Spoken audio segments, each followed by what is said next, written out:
మీ బట్టలకి సాఫ్టింగ్ ప్రొటెక్షన్ ఇచ్చే సరైన ప్రొడక్ట్ ఎలిమ్ ఫ్యాబ్రిక్ కండిషనర్.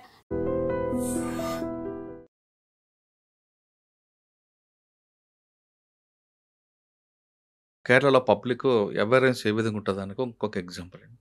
వాళ్ళొక పొలిటీషియన్ కానీ లేదా ఒక ఆఫీసర్ కానీ ఎక్స్పెండిచర్ ఎక్కువ పెట్టినా అది నీకు వచ్చిన శాలరీ ఎంత, నీకు వచ్చిన ఇన్కమ్ ఎంత, నువ్వు ఎందుకు ఎక్కడి నుంచి పెడుతున్నావు అని క్వశ్చన్ ఇస్తారట, ప్రశ్నించే ఎక్కడైనా ఉందండి.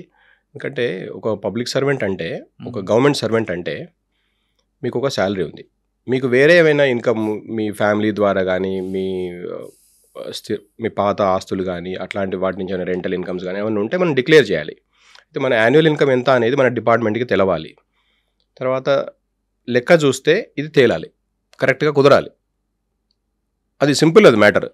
ఇంతకంటే లేదు అంటే మీరు వేరే మార్గంలో సంపాదిస్తున్నారు అనేది అర్థం అనమాట, అజంప్షన్ అది. అందుకనే దాన్ని డిఏ కేసు అంటాం, డిస్ప్రోపోర్షనేట్ అసెట్స్ కేస్. కానీ జనరల్ పబ్లిక్ కూడా క్వశ్చన్ చేస్తారట కదండి. జనరల్ పబ్లిక్ క్వశ్చన్ చేయాల్సిన అవసరం లేదండి. అక్కడ జనరల్గా కూడా చెప్పాలంటే కరప్షన్ లెవెల్స్ తక్కువ కేరళలో. That's not because officers are great, but because the society is very vigilant అని చెప్పొచ్చు. ఎందుకంటే officers come from all over the country. Society will not tolerate corruption, first point. కొన్ని సొసైటీస్లో దే టాలరేట్ కరప్షన్.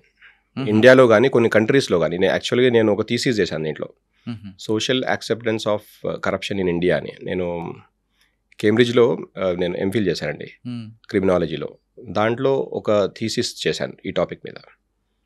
సొసైటీ అనేది accept చేసింది అనుకోండి కరప్షన్ని, అప్పుడు corruption పెరుగుతుంది న్యాచురల్లీ.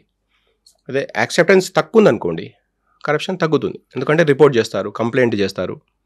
ఇప్పుడు కేరళలో మీరు చెప్పినట్టు ఏదైనా ఒక ఆఫీసరు వాళ్ళ రాబడికి మించిన లైఫ్ స్టైల్ కానీ, వాళ్ళు చేయాల్సిన పనులు కాకుండా వేరే పనులు చేసుకోవడం కానీ అట్లాంటివి చేస్తే వెంబడే ఆ ఇన్ఫర్మేషన్ అనేది చెప్తారు, కంప్లైంట్ అవుతుంది, విజిలెన్స్ కేసెస్ అట్లాంటివి అవుతుంటాయి.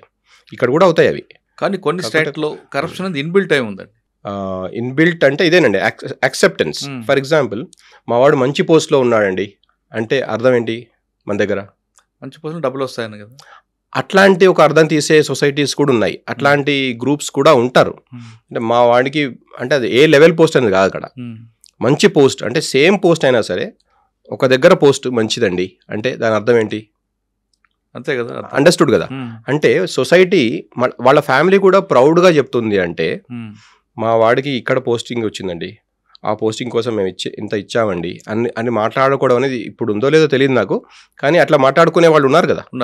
అట్లా ఉన్నది అంటే దాని అర్థం ఆ సొసైటీలో కరప్షన్కి యాక్సెప్టెన్స్ ఉంది అని అర్థం. అంటే you are feeling proud of a particular place because he can make money. So that is something. Sir మీ దగ్గర అవాయిడబుల్ గవర్నమెంట్ ఆఫీసర్కి కేసు ఉంటే డిఏ కేసు పెడతారు, విజిలెన్స్ ఎంక్వైరీ నడుస్తాయి. కానీ ఇక్కడ వచ్చేసరికి అంటే కొన్ని స్టేట్లో, తెలంగాణ అని చెప్పట్లేదు, కొన్ని స్టేట్లో ఏసీబీ చూస్తుంది గవర్నమెంట్ ఆఫీసర్స్. ఇక్కడ fish corruption, goat corruption, buffalo corruption 3కి డివైడ్ చేస్తారు. ఫిష్ కరప్షన్ అంటే ఒక చెరువులో చేప అనేది నీళ్ళు తాగుతూనే బతకాలి, కాబట్టి నీళ్ళు లేకపోతే చేప బతకలేదు. కాబట్టి ప్రతి మనిషి కొన్ని స్టేట్లో కరప్షన్ అంతా అలవాటు ఇన్బిల్ట్ అంటాం వాళ్ళకి. Second buffalo corruption. బఫెలో అంటే చెరువులోకి వచ్చి 2 కాళ్ళు లోన పెట్టి 2 కాళ్ళు వెనక పెట్టి నీళ్లు తాగుతుంది, కాబట్టి అది కొంచెం డేంజర్. ఎందుకంటే ఆ వాటర్ ఆ గ్రామస్తులు తాగాలి కాబట్టి పాడు చేయగలదు. కానీ బఫెలో కరప్షన్, బఫెలో అనేది 4 కాళ్ళు చెరువులో పెట్టి నీళ్లు తాగి అది తాగడమే కాకుండా చెరువులో పడుకొని స్నానం చేసి మొత్తం నీరంతా స్పాయిల్ చేస్తుంది, కాబట్టి దాని మీద చాలా సీరియస్ యాక్షన్ అంటారు. అంటే ఈ 3 కరప్షన్లు ఫిష్ కరప్షన్ కి ఎగ్జామ్షన్ ఇస్తారు, గోట్ కరప్షన్ బెదిరిస్తారు, బఫెలో కరప్షన్ కి వెయిట్ వేస్తారు. ఇదే సినారియో మీ దగ్గర ఉంటుందా? చాలా బాగా చెప్పారు మీరు. ఇట్లాంటి సినారియో ఈ రకంగా చెప్పడం అనేది మొదటిసారి వింటున్నాను నేను. అక్కడ అట్లా కాదండి, కంప్లైంట్ బేస్డ్, అబ్జర్వేషన్ బేస్డ్గా ఉంటుంది మెయిన్లీ. అది ఫిష్ కరప్షన్ అయినా కేసు అయినా వాళ్ళు ఉన్నారు, మీరు చెప్పినట్టు గోట్ అయినా బఫెలో అయినా. గోట్ బఫెలో అయితే అక్కడ అసలు అవుట్ ఆఫ్ ద జాబ్ అవుతారండి.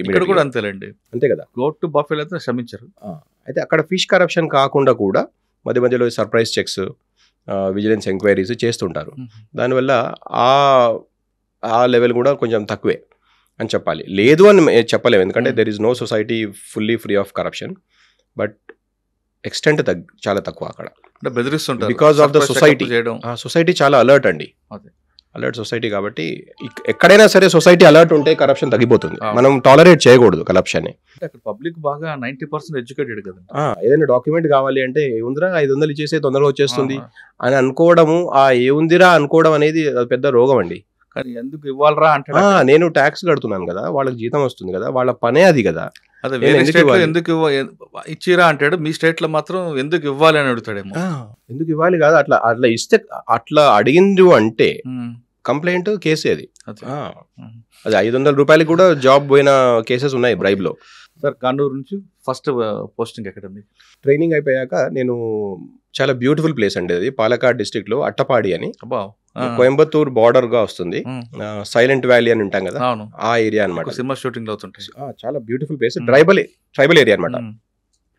ఆ ఏరియాలో I was the first IPS officer to be posted. Actually అప్పటి వరకు డివైఎస్పీస్ పోస్ట్ చేసేవాళ్ళంట. దాని తర్వాత భాష తెలియని ఒక ఐపీఎస్ ఆఫీసర్ని పోస్ట్ చేయడం అనేది ఫస్ట్ టైం అనమాట. అక్కడికి వెళ్ళాక నేను చాలా నేర్చుకున్నాను. Real life problems, especially tribal related problems ఏముంటాయి అనేది అక్కడ నాకు ప్రాక్టికల్గా అర్థమైంది. నేను యూపీఎస్సీలో తీసుకున్న subject public administration and anthropology అండి. ఆంథ్రోపాలజీలో ట్రైబల్ ప్రాబ్లమ్స్ అనే ఒక చాప్టర్ ఉంటుంది మాకు, కానీ అది థియరీ మనం నేర్చుకున్నంత. కానీ అక్కడికి వెళ్ళి చూస్తే రియల్ లైఫ్లో ట్రైబల్ ప్రాబ్లమ్స్ అన్నీ కూడా అప్పుడు నాకు కళ్ళారా చూడాల్సి వచ్చింది. నేను దానికి నేను చేయదగ్గది నేను చేశాను. అంటే వేరే స్టేట్ లో ఉన్న ట్రైబల్ కి దానికి డిఫరెన్స్ ఉంటుంది అంటారు. అంటే అక్కడ కొన్ని జనరల్ ప్రాబ్లమ్స్ ఉన్నాయండి. ఎక్కడ ట్రైబల్స్ అయినా కూడా కొన్ని జనరల్ ప్రాబ్లమ్స్ ఉంటాయి, కానీ లొకేషన్ స్పెసిఫిక్ ప్రాబ్లమ్స్ కూడా కొన్ని ఉంటాయి. ఓకే, ఫస్ట్ అక్కడ మీకు బాగా మెమరబుల్ కేసు ఉంది? చాలా ఉన్నాయండి. అక్కడ మెమరబుల్ ప్లేస్ అంటే ట్రైబల్ ఏరియాస్లో ఒక కామన్ ప్రాబ్లం ఏంటంటే ల్యాండ్ రిలేటెడ్ ప్రాబ్లమ్స్. ట్రైబల్స్కి వాళ్ళకి మనలాగా బౌండరీస్, మనలాగా ఓనర్షిప్ అనే కాన్సెప్ట్ లేదు. వాడు చిన్నప్పటి నుంచి పుట్టి పెరిగిన తాతల నాటి నుంచి అడవిలో అక్కడ వాళ్ళ ఇల్లు ఉంది, వాడి ఏరియా వాడికి తెలుసు. అక్కడ పెంచుకునే చెట్లు కానీ వాళ్ళ లైఫ్ స్టైల్ సెపరేట్గా ఉంటుంది. కొత్తగా ఎవరైనా వచ్చి అక్కడ సెటిల్ అయిపోయి అక్కడి నుంచి నేను రోడ్ వేస్తాను తీసేస్తానంటే వాళ్ళకి చాలా బాధ అవుతుంది అనమాట. వాళ్ళకు చాలా ఎఫెక్ట్ అవుతుంది లైవ్లీహుడ్.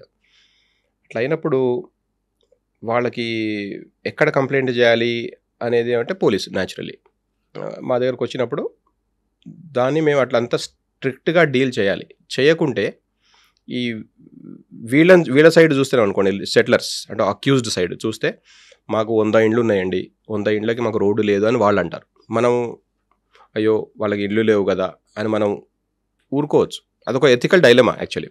కానీ ట్రైబల్ని చూస్తే వీళ్ళు 100 సంవత్సరాల నుంచి 1000 సంవత్సరాల నుంచి ఇక్కడ పుట్టి పెరిగిన వాళ్ళు, వాళ్ళ స్థలం అది. నీ పర్మిషన్ లేకుండా నీ ల్యాండ్లో నుంచి రోడ్ వేసుకోవడం అనేది పెద్ద గుండాగిరి అది. కాబట్టి it's an SC/ST PA act case అవుతుంది. ఇక్కడ వీళ్ళు ఎంత సపోర్ట్ చేసినా, ఎంత పొలిటికల్ ఇన్ఫ్లుయెన్స్ చేసినా కూడా వాళ్ళ మీద మనం యాక్ట్ చేయాలి. ఎందుకంటే వీళ్ళు 100 మంది కాబట్టి వీళ్ళకు ఎక్కువ ఓట్ పవర్ కానీ పొలిటికల్ పవర్ ఎక్కువ ఉంటుంది. వీళ్ళకి ఏం ఉండదు. వీళ్ళకు ఉన్నా కూడా వాళ్ళకి ఏం పవర్ అనేది వాళ్ళకి తెలియదు. కాబట్టి వాళ్ళకు ఉన్న ఒకటే ఒక అండ మనం, ఆ స్టెప్స్ మనం తీసుకోవాలి అక్కడ. అట్లాంటి కేసెస్ నేను చూశాను కొన్ని. సార్ కేరళలో పొలిటికల్ ప్రెజర్ ఉంటుందంటే, పొలిటికల్ ఇన్వాల్వ్మెంట్ కేసులు కానీ, పొలిటికల్ ఇన్ఫ్లుయెన్స్ వాడేది కానీ? ఇన్ఫ్లుయెన్స్ ప్రెజర్ అనేది అంటే యాక్చువల్గా నేను పర్సనల్గా చెప్తా, అది ఆఫీసర్ మీద డిపెండ్ అయి ఉంటుందండి. ఒక ఆఫీసర్కి ఒక పని చెప్తే చేస్తాడా చేయడా, ఆ పని లీగలా ఇల్లీగలా, ఎంతవరకు ఈ ఆఫీసర్కి మనం ఏమైనా చెప్పగలము అనేది ఆ ఆఫీసర్ డిసైడ్ చేయాలి.